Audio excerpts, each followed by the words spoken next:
நீதி வழங்கும் போது அண்ணன் தம்பி சொந்தம் பந்தம் பணக்கார ஏழை எதையுமே பார்க்க கூடாதுடா. நாயத்தை மட்டும் தான் சொல்லணும். ஆணையருக்கு வணக்கம். தமிழக முதல்வரும் தாவேக்கோட தலைவருமான விஜய் அவர்கள் நேற்று திருச்சியில் நன்றி தெரிவிப்பதற்காக போயிருந்தார். அந்த நன்றி தெரிவிக்கும் கூட்டத்தில் மக்கள்லாம் அரசியல் அறியாமையினாலும் கவர்ச்சினாலும் ஓட்டு போட்டதா சொல்லி சில பேர் விமர்சனம் பண்ணுறாங்க. கவர்ச்சி காட்டுறதுக்கு நான் என்ன அப்படின்னு சொல்லிட்டு ஒரு ஸ்பேஸ் விட்டார். இந்த ஸ்பேஸ் தமிழ் சமூகத்தில் பொது வெளியில் விமர்சனமாக மாறி இருக்குது. எதுக்கு இந்த இடைவெளி? அப்போ கவர்ச்சி குறித்து தாவேக்கா தலைவர் தமிழக முதலமைச்சருடைய புரிதல் என்ன? இப்போ கவர்ச்சின்னா அவர் என்ன நினைக்கிறாரு அப்படின்னா, கவர்ச்சி காட்டுறதுக்கு நான் என்ன த்ரிஷாவா அப்படிதான். நமக்கு தெரிஞ்சு கவர்ச்சி நடிகை அப்படின்னா தமிழ்நாட்டில் த்ரிஷா இருக்காங்க. நிறைய படங்களை கவர்ச்சியாக நடிச்சிருக்காங்க பார்க்குறோம். அப்போ கவர்ச்சி காட்டுறதுக்கு நான் என்ன த்ரிஷாவா அப்படின்னு அவர் கேட்பாரா? கவர்ச்சி காட்டுறதுக்கு நான் என்ன சரி விடுங்கன்னு டாப்பில், கவர்ச்சி காட்டுறதுக்கு நான் என்ன விடுங்க அப்படின்னா என்னது அது? அப்போ கவர்ச்சினா கவர்ச்சி குறித்து அவருடைய பார்வை என்ன? உண்மையிலே விஜய் அவர்களுக்கு எதுக்கு ஓட்டு போட்டாங்க அப்படின்னு அவங்களுக்கு ஓட்டு போட்டவங்க சொல்கிறாங்க, எனக்கு ஏன் புருஷனை விட ஏன் மாமாவை விட விஜய் மாமாவை தான் ரொம்ப பிடிக்கும் அப்படின்னு ஒரு பொண்ணு சிரிக்குது. இதுக்கு பேர் என்ன? நான் 24 இயர்ஸாக விஜயை லவ் பண்ணிக்கிட்டு இருக்கேன், அது உங்கள் அப்பா எஸ்எஸ்சிக்கு தான் தெரியும், ரொம்ப குடும்பம் நல்ல குடும்பம் அப்படின்னு ஒரு பொண்ணு சொல்லுது. இதுக்கு பேர் என்ன? கவர்ச்சி இல்லையா? ஒரு பொண்ணு, தென்காசி பொண்ணு, ஒரு பெண், ஒரு ஃபீமேல், ஒரு விமன், அவங்க சொல்கிறாங்க, நான் இறந்த பிறகு என்னுடைய உடம்பை போட்டு அதுக்குள்ளே விஜய் ஃபோட்டோவை போட்டுருங்கன்னு சொல்கிறாங்க. இதுக்கு பேர் கவர்ச்சியா இல்லையா? கவர்ச்சினா பல கவர்ச்சி இருக்குது. கொள்கை கவர்ச்சி, கோட்பாட்டு கவர்ச்சி, தத்துவ கவர்ச்சி. ஒரு கொள்கை மீது கவர்ச்சினா ஈர்ப்பு, அட்ராக்ஷன். கொள்கை மீதான ஈர்ப்பு, திராவிட கொள்கையோ தமிழ் தேசியமோ ஈர்ப்பு, தலைமையின் மீதான ஈர்ப்பு, தலைவருடைய பேச்சின் மீதான ஈர்ப்பு. இப்படி பல ஈர்ப்புகள், பல கவர்ச்சிகள், பல அட்ராக்ஷன் இருக்குது. விஜய் அவர்களை பொறுத்தளவில் விஜய் அவர்கள் திரைப்படத்தில் நல்லா ஃபைட் பண்ணுவார், நல்லா பாட்டு பாடுவார், நல்லா நடனம் ஆடுவார், நல்ல பஞ்ச் டைலாக் பேசுவார், நல்ல காமெடி பண்ணுவார், நல்ல கதைகளை தேர்ந்தெடுத்து நடிப்பார். அதில் அவர் மீது ஒரு ஈர்ப்பு வருது, ஒரு நாயக பிம்பம், ஒரு கதாநாயகன். அவன் நம்ம தரையில் செய்ய முடியாத அவர் திரையில் பண்ணுறாரு. தரையில் நம்ம விவசாயத்துக்கு போராட முடியாத அவர் கத்தி படத்தில் கதிரேசனா போராடுறாரு. நாம் பண்ண முடியாத பெண்களை மோட்டிவேட் பண்ணி சிங்கப்பெண்ணே சிங்கப்பெண்ணே அப்படின்னு பாட்டு பாடுறாரு. நாம் தரையில் எதிரிகளை அடிக்க முடியாத அவர் அடிக்கிறாரு. அப்படின்னு அவர் மீது ஒரு பிம்பம், என்ன பிம்பம்? நாயக பிம்பம், கவர்ச்சி வருது. அந்த கவர்ச்சியில் தான் அவர் அரசியலுக்கு வந்த உடனே அவர் திரையில் பண்ணதை தரையில் பண்ணுவார்னு நம்பி. நேற்று ஒரு பொண்ணு சொல்லுது, என்ன அழகு, பக்கத்தில் பார்த்துட்டேன் வாவ் அப்படின்னு சொல்லுது. இதுக்கு பேர் என்ன? இன்னொரு பொண்ணு சொல்லுது, எனக்கு அவர் ரொம்ப பிடிக்கும், அவன் புருஷன் என்னை விட அவங்களுக்கு விஜய் தான் பிடிக்கும், ரெண்டு பேருக்கு சண்டை வரும். அதில் தியாகிடா நீ, சொல்ல முடியாத அளவுக்கு என்ன தவிர அவரை தான் ரொம்ப பிடிக்கும். நிறைய வாட்டி கேவலப்படுத்திருக்கா. அதனால ஃபர்ஸ்ட் டைம் பார்க்குறோம், படத்தோட செம்மலா இருக்கார் சார். நினைச்சே பார்க்கலாங்க. ஏர்போர்ட்லயும் பார்த்துருக்கோம், அங்கிருந்து இங்கே ஓடியாது இங்கேயும் பார்த்துருக்கோம். செம்மையா இருக்காரு. அவரை பார்த்து வீடியோவே எடுக்க முடியல, கத்த தான் தோணுது. சூப்பரா இருக்காரு சார். அவர் அண்ணன் செம்ம அழகு சார். பார்க்க ரொம்ப அழகா இருந்தாரு. பெண்களுக்கு பாதுகாப்பு இருக்கும் இந்த நாட்டில், அவர் நம்பி நாட்டை கொடுக்கலாம். இல்லை கவர்ச்சிக்கு வாக்களிக்கலை அப்படின்னா இவர் என்ன நெல்சன் மண்டேலா மாதிரி மக்களுக்காக ஆயுதமேந்தி போராடி 24 ஆண்டுகள் சிறைப்பட்டு அப்புறம் அகிம்சைக்கு திரும்பி சிறை வாசல்லே லட்சக்கணக்கான மக்கள் அவரை ஆரத்தள்ளி அரசியலுக்கு அழைச்சிட்டு வந்துட்டாங்களா விஜய் அவர்களை? கவர்ச்சிக்கு வாக்களிக்கலை அப்படின்னா முத்துராமலிங்க தேவர் மாதிரி, பெருந்தலைவர் காமராஜர் மாதிரி, வாவு சிதம்பரனார் மாதிரி மக்களுக்காக போராடி 9 வருஷம் சிறைக்கு போய் சிறையிலிருந்து வந்த பிறகு மக்களுக்காக அரசியலுக்கு வந்துட்டாரா விஜய் அவர்கள்? கவர்ச்சிக்கு வாக்களிக்கல அப்படின்னா சொத்தையெல்லாம் மக்களுக்கு எழுதி கொடுத்த ஜம்புலிங்கனார் மாதிரி இவர் சொத்து பத்தெல்லாம் எழுதி கொடுத்துட்டு அதுக்கப்புறம் பொது வாழ்க்கைக்கு வந்ததுனால மக்களுக்கு ஓட்டு போட்டாங்களா? இல்லைங்க, கவர்ச்சிக்காக விஜய்க்கு ஓட்டு போடலைங்க, சுபாஷ் சந்திரபோஸ் பகத்சிங் மாதிரி துப்பாக்கி ஏந்தி வெள்ளக்காரன் எது சண்டை போட்டாருங்க அப்படின்னு சொல்லி ஓட்டு போட்டாங்களா? இல்லை கச்சத்தீவு பிரச்சனை, முல்லை பெரியாறு பிரச்சனை, இல்லை காவிரி ஆற்று பிரச்சனை, இல்லை ஜல்லிக்கட்டு போராட்டம், தமிழ்நாட்டுடைய நீட் எதிர்ப்பு போராட்டம், இல்லை ஊழல் லஞ்ச ஒழிப்பு, இதுக்கு எதிராக பெரிய ப்ரோட்டஸ்ட் நடத்தி அதில் மக்களை திரட்டி அதில் முன்னின்று அது பெரிய பேர் இயக்கமாக மாற்றி அந்த இயக்கத்தை அரசியல் படையாக மாற்றி அந்த அரசியல் படையை கொண்டு வந்து தேர்தல் நிப்பாட்டி ஓட்டு வாங்கி ஜெயிச்சிட்டாரா? சினிமாவில் வந்தனால ஓட்டு போட்டான். கவர்ச்சிக்கு ஓட்டு போடல அப்படின்னா விஜய் அவர்கள் சிறந்த பேச்சாளர், பெஸ்ட் ஒரைட்டர் இன் தமிழ்நாடு. அவர் பேச ஆரம்பிச்சாருன்னா அப்படியே வானத்திலிருந்து மழை நீர் கொட்டுற மாதிரி கொட்டும். அப்படியே சரளமாக வார்த்தைகள் வந்து அப்படிங்கிற மாதிரி வார்த்தைகள் அப்படியே வாயிலிருந்து வரும் அப்படின்னு ஓட்டு போட்டானா 4-5 பஞ்சு டேலாக்கு. இது தூர சக்தியா, பாரசக்தியா, கோரசக்தியா, நாரசக்தியா, இது அந்த புலி, இது அடங்காத புலி, இது அசுர புலி, இது எப்படிப்பட்ட புலி, இதுக்கு சுரண்டடிக்கிற புலி, இது சூறாவளி புலின்னு தீராஜ் பஞ்சு பேசுற மாதிரி, இது ரோட்டா புரோட்டா வரட்டா கேட்டா, இது தூரசக்தி, பாரசக்தி, கோரசக்தி, இப்படிதான். இதுதான் இந்த பேச்சுக்கு மயங்கி தான் மக்கள் ஓட்டு போட்டிருக்கான். இதுக்கு பேர் என்ன? கவர்ச்சி. கவர்ச்சிக்கு மக்கள் ஓட்டு போடலன்னா பத்திரிகையாளர் கேட்குற கேள்விக்கெல்லாம் தாவேகா தலைவர் விஜய் வைக்கிற மாதிரியான வாதங்களை யாராலும் வைக்க முடியாதுங்க. அவர் எடுத்து வைக்கிற வாதங்களை திணறடிச்சிருவாப்ல அப்படிங்க ஓட்டு போட்டாங்களா? இங்கே மேடையில் குதிரை பேரம், தூய சக்தி, தூர்ந்து போன சக்தி, தீர்ந்து போன சக்தி அப்படிலாம் பேசுகிற விஜய் அவர்கள் உண்மையிலே ஃபென்டாஸ்டிக்காக இருக்குது. வாட் அ ஸ்பீச் அப்படின்னு. ஆனால் சட்டசபையில் என்னதவம் செய்தனை யசோதா அப்படிங்கிற மாதிரி அமைதியாக உட்காந்துருக்காப்புல. நான் பேசு எதுவாக இருந்தாலும் ட்விட்டரில் போய் உனக்கு 2 பக்கத்துக்கு அறிக்கை போட்டுக்கிறேன், இப்போ நீ பேசு. இதுக்கு தான் மக்கள் ஓட்டு போட்டாங்களா? இப்பவாது 2 வார்த்தை பேசுங்கய்யா. பஞ்சாயத்து ஃபைனலுக்கு வந்துருச்சு, இன்னமும் பாயிண்ட் வரட்டும்ங்கறீங்க. கவர்ச்சி காட்டுறதுக்கு நான் என்ன அப்படின்னு சொல்லி விஜய் அவர்கள் நிப்பாட்டினார்ல, அதாவது எனக்கு கவர்ச்சிக்காக ஓட்டு விழல, என்னுடைய தலைமை பண்புக்காகவும் என்னுடைய அரசியலுக்காக தான் ஓட்டு விழுந்துச்சுன்னு சொல்ல வர்றாப்புல. ஆனால் அதே மேடையில் பேசின கட்சியினுடைய வாரிய தலைவர் மரியாதைக்குரிய கூப்பா கிருஷ்ணர்கள் சொல்றாரு, எப்படியா இப்படி உங்களுக்கு வாக்கு விழுந்தது? உலக நாடுகள்லாம் ஆராய்ச்சி செய்து கொண்டிருக்கார்கள். அது எந்த நாடு? கென்யாவா, ஸ்வீடனா, ஜெர்மனா, பிரிட்டனா, போலந்தா, ஹாலந்தா?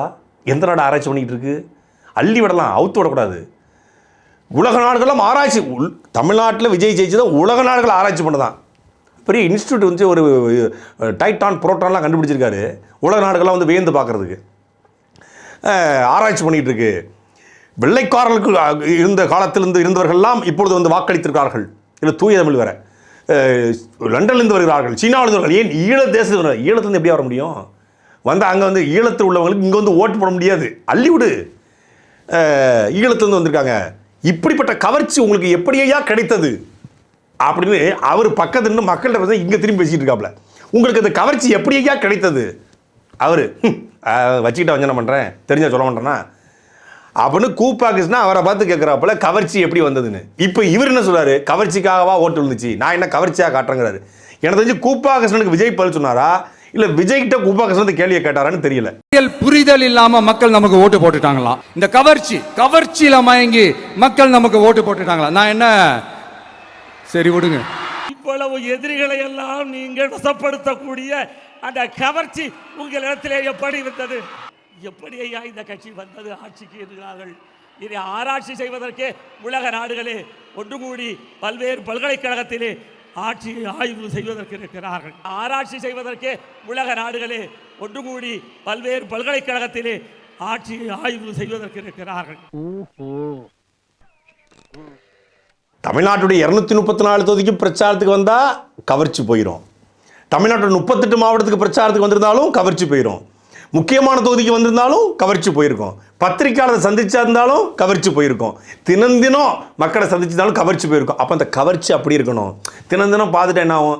இவ்வளோதானா, இந்த பழம் புளிக்கும் அப்படின்னு ஆயிரும். ஒரு 6 மாதம் ஹனிமூன் பீரியடு எப்பவுமே கொண்டாட்டமாக இருக்கும். வா லைஃப்யா அப்படிங்கிற மாதிரி தான் இருக்கும். அப்புறம் ஐயோ அப்படின்னு ஆகும் இல்லையா? அது மாதிரி தான் இது ஹனிமூன் பீரியடு. யாருக்கு? அவருடைய ரசிகர்களுக்கு. இப்போ தானே முறையாக பார்க்குறான். திரையிலேயே பார்த்து ரோகிணிலே பார்த்தவன், ராம் முத்துராமலே பார்த்தவன், எல்ஏ சினிமாஸ்லேயே பார்த்தவன், கணேஷ் தேட்டர்லேயே பார்த்தவன், இப்போ முதல்ல நேரில் பார்க்குறோன்னே வாட் அ ஃபிகர் யா அப்படின்னு அவனுக்கு கொண்டாட்டமாக இருக்குது. ஒரு கிளர்ச்சி ஏற்படுது. திரையில் பஞ்சு பேசின நடிகரை, திரையில் பபுல்காமை போட்ட நடிகரை, திரையில் விஜயகுமார் ஐபிஎஸ் அப்படின்னு சொன்ன நடிகரை தரையில் பார்க்கும்போது அவனுக்கு உண்மையிலே நாக்குப்பூச்சி கிளறுது. 5 ரூபா பிளேடு மேலே வச்ச நம்பிக்கையை உன் மேலே வை, வாட்ட பஞ்சு டயலாக்கியா அப்படின்னு சொல்லி அவனுக்கு ஒரு எனர்ஜி உருவாகுது. அந்த எனர்ஜியை பார்த்து குத்திட்டான். மொட்டை கடிதாசி கேள்விப்பட்டிருக்கோம், மொட்டை பேச்சு கேள்விப்பட்டிருக்கோமா? மொட்டை கடிதாசினா இன்னார் இந்த துறையில் பணி செய்யக்கூடிய இன்னார் இந்த தவறை செய்கிறார் அப்படின்னு போட்டு கீழே வந்து எதுவுமே போடாமல் இப்படிக்குன்னு போட்டு டேஸ்ன்னு விட்டுருவாங்க. மொட்டை கடிதாசி பேரே இல்லாமல் இருக்கும்.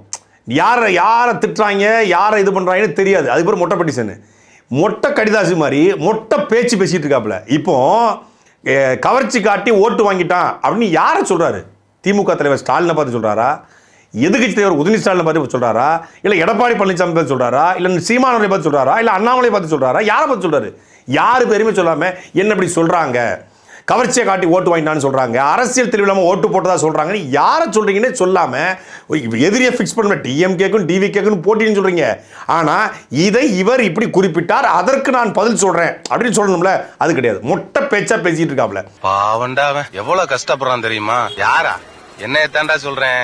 அந்த மொட்டை பேச்சினுடைய இறுதியில் 6 மாதம் காத்திருப்புன்னு சொன்னாங்க, 6 மாதம் விமர்சிக்க மாட்டேன்னு சொன்னாங்க. இப்போ 6 நாளில் ஏன் அரை மணி நேரத்தில் விமர்சிக்கிறாங்க. திமுகவும் விமர்சிக்குது, அதிமுகவும் கேள்வி கேட்குது, நாமளும் கேள்வி கேட்குறோம். யாரை பார்த்து சொல்கிறாரு?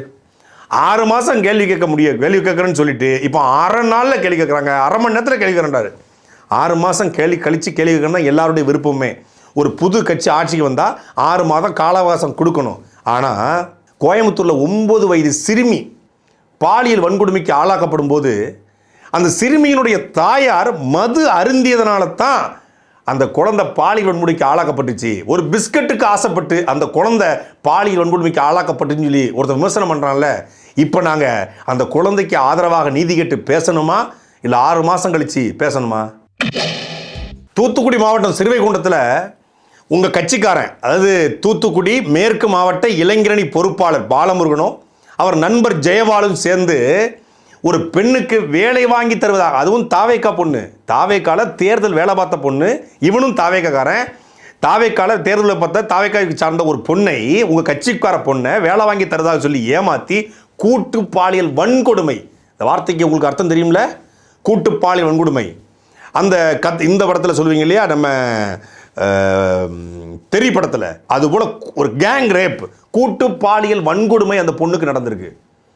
இப்போ நாங்கள் அந்த பொண்ணுக்கு ஆதரவா, அது தாவேக்கா பொண்ணோ எந்த பொண்ணோ, அந்த பொண்ணுக்கு ஆதரவா பேசணுமா, இல்லை சிஎம் சார் சொல்லியிருக்காரு அப்படின்னு 6 மாதம் கழித்து பேசணுமா? கோவையில் 9 வயது சிறுமி பாலியல் வன்கொடுமை செய்யப்பட்ட வழக்கில் பாத்ரூமில் வலிக்கி விழுந்தானுங்கள்ல, பிடிக்க போகும்போது தவறி விழுந்தானுங்கள்ல, அதுபோல் இந்த பாலமுருகனும் ஜெயபாலும் வலிக்கி விடுவானுங்களா, இல்லை தாவேக்காரங்க என்பதனால அவங்களுக்கு பாரபட்சம் பார்க்கப்படுமா? இதையும் நாங்கள் இப்போ பேசுகிறதா, இல்லை 6 மாதம் கழித்து பேசுகிறதா? பாட்டிலுக்கு 10 ரூபா, பாட்டிலுக்கு 10 ரூபா, பாட்டிலுக்கு 10 ரூபான்னு சுற்றி 41 பேர் சாகும்போதும் செந்தில் பாலாஜி எதிர்த்து நீங்கள் பாட்டு பாடினீங்க. அப்போ பாட்டிலுக்கு 10 ரூபா நீங்கள் ஆட்சிக்கு வந்தால் வாங்க மாட்டீங்க அப்படின்னு தான் அர்த்தம். டாஸ்மாக் முறைகேடு கொடுத்து பேசி நீங்கள் தூய ஆட்சி நடத்த போகிறேன்னு சொன்ன நீங்கள் உங்கள் ஆட்சியில் கடந்த 20 நாட்களாக டாஸ்மாக் ஊழியர்கள் போராட்டம், மது பிரியர்கள், குடிகாரர்கள் பாட்டிலுக்கு மேலே 10 ரூபா இந்த ஆட்சிலையும் வாங்குறாங்க அப்படிங்கிற குற்றச்சாட்டை வைக்கிறாங்க. இப்போ உங்கள் கட்சியினுடைய மதுவிலக்குத்துறை அமைச்சர் சொல்கிறாரு, பாட்டுக்கு மேலே 10 ரூபா வாங்குறது என்பது ஒரு சாதாரண நடைமுறை தான், அதை உடனே சினிமா பாடலில் திருத்த முடியாது, அது கொஞ்சம் கொஞ்சமாக தான் மாற்ற முடியுங்கிறாரு. அப்போ நீங்கள் அன்னைக்கு சொன்னது பொய்யா, இன்னைக்கு அவர் சொன்னது பொய்யா? பாட்டுக்கு மேலே 10 ரூபா இன்னமும் உங்கள் ஆட்சியில் ஏன் வாங்குறீங்க அப்படிங்கிற கேள்வியை நாங்கள் கேட்கணுமா? இதுக்கும் 6 மாதம் கழிச்சிருக்கணும் கேட்கணுமா? கரப்ஷன் ஃப்ரீ கவர்மெண்ட்னு சொன்னீங்க. ஆனால் உங்கள் கட்சியை சார்ந்த வேலூர் ஒன்றிய செயலாளர் விஜயகுமார் வேலூர் பக்கத்தில் கனியம்பாட்டில் ஒரு செங்கச்சூழில் போய் 1 லட்ச ரூபா மாமூல் கேட்டிருக்காரு. இப்படி தாவேக்காரங்க மாமூல் கேட்குறாங்கன்னு சொல்லி ஊர் மக்கள்லாம் திரண்டு ஆர்ப்பாட்டம் பண்ணுறாங்க. அதுக்கு பிறகு தான் அவரை கட்சியை விட்டு நீக்கிறீங்க.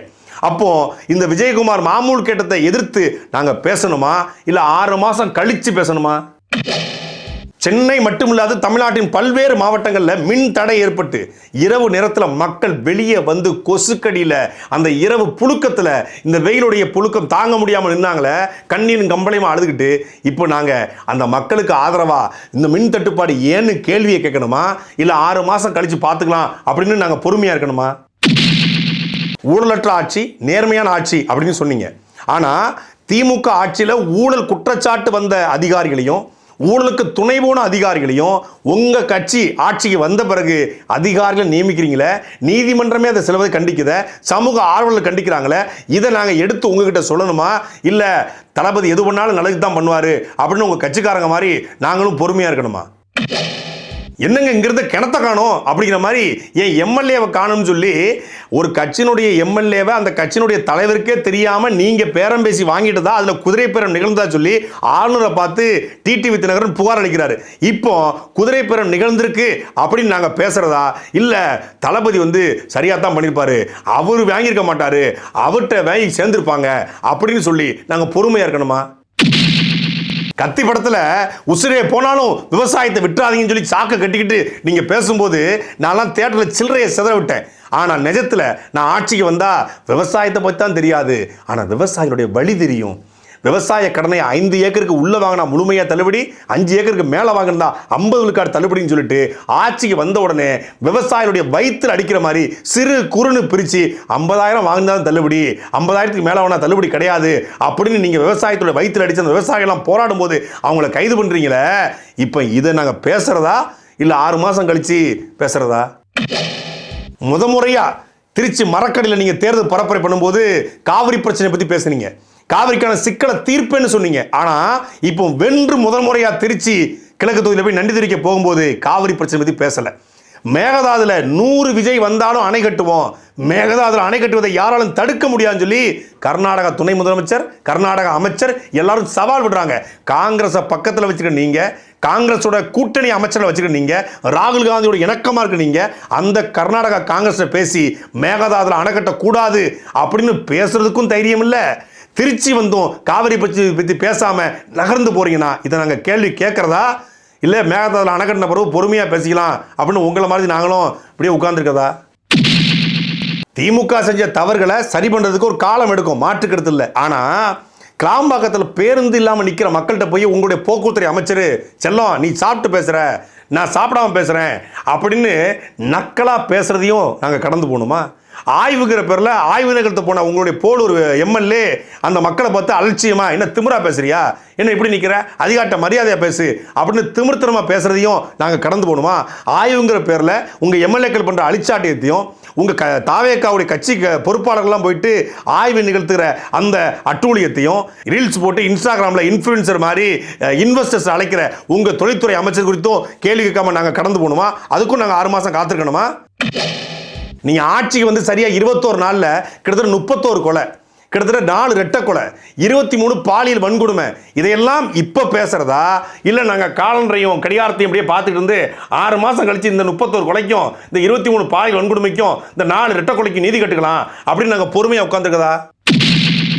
ஓம் சக்தி பராசக்தி, திமுக ஒரு தீய சக்தி, அதிமுக ஒரு ஊழல் சக்தி, நான் தான் தூய சக்தி. நீங்க இப்போ அந்த ஊழல் சக்தி ஆட்சியில உழன்று அந்த ஊழலுக்கு துணை போய் இருந்து அந்த ஊழல் சக்தியால ஓட்டு போட்டு ஜெயித்த சட்டமன்ற உறுப்பினர்களை ராஜினாமா பண்ணிட்டு வர சொல்லி உங்க கட்சியில சேர்த்துறீங்களே. பனையூர்ல எதுவும் வாஷிங் மிஷின் வச்சிருக்கீங்களா? இப்படி ஊழல் பண்ணவங்களெல்லாம் வெளுப்பதற்கு எதுவும் இது வச்சிருக்கீங்களா?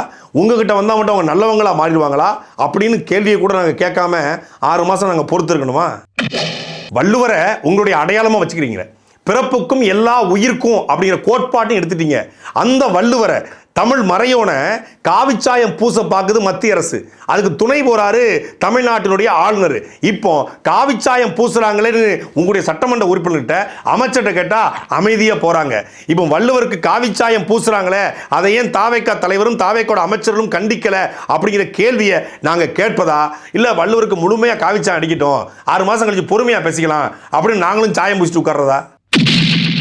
சட்டமன்ற உறுப்பினர்களும் அமைச்சர் பெருமக்களும் அரசு மருத்துவமனையில் தான் சிகிச்சை எடுப்பாங்க அப்படின்னு உங்களுடைய சுகாதாரத்துறை அமைச்சர் திரு அருண்ராஜ் சொல்றாரு. ஆனால் சைலண்டா 8000 தனியார் மருத்துவமனைகளுக்கு அனுமதி கொடுக்குறாரு. இப்போ அரசு மருத்துவமனையை வலுப்படுத்தாம அரசு மருத்துவமனையில் சட்டமன்ற உறுப்பினரும் அமைச்சரும் சிகிச்சை எடுப்பான்னு பெருமையாக சொல்லிட்டு தனியாருக்கு ஏன் அனுமதி கொடுக்கணும் அப்படிங்கிற கேள்வியை நாங்கள் இப்போ கேட்குறதா இல்லை தனியாருக்கு அனுமதி கொடுத்து தனியார்லாம் கட்டி முடிச்ச பிறகு 6 மாதம் கழிச்சு பொறுமையாக கேட்குறதா? 6 மாதம் கழித்து பேசணும் அப்படிங்கிறது தான் எங்களுடைய ஆசையும். ஆனால் ஏற்கனவே நடைமுறையில் இருக்கிற திட்டங்களையே நீங்கள் நடைமுறைப்படுத்தின மாதிரி ஸ்டிக்கரை ஒட்டிக்கிட்டு இருக்காங்க தாவேக்காரங்க, விர்ச்சுவல் வாரியர்ஸ், 36,000 வாட்ஸ்அப் குரூப், அந்த ரூட் மாஃபியா. நாங்கள் 6 மாதம் கழிச்சு பேசணும்னா அதுக்குள்ளே 5 லட்சம் பொய்யை கட்டமைச்சு ஒட்டுமொத்த தமிழ் சமூகத்திலையும் பொய்யா நிறைஞ்சிருக்கும். இப்போ அந்த பொய்யை வேகமாக பரவுற பொய்யை தடுக்கணும்னா பேசணும், எல்லாரும் பேசணும். சாட்டை எடுத்து நாட்டை திருத்து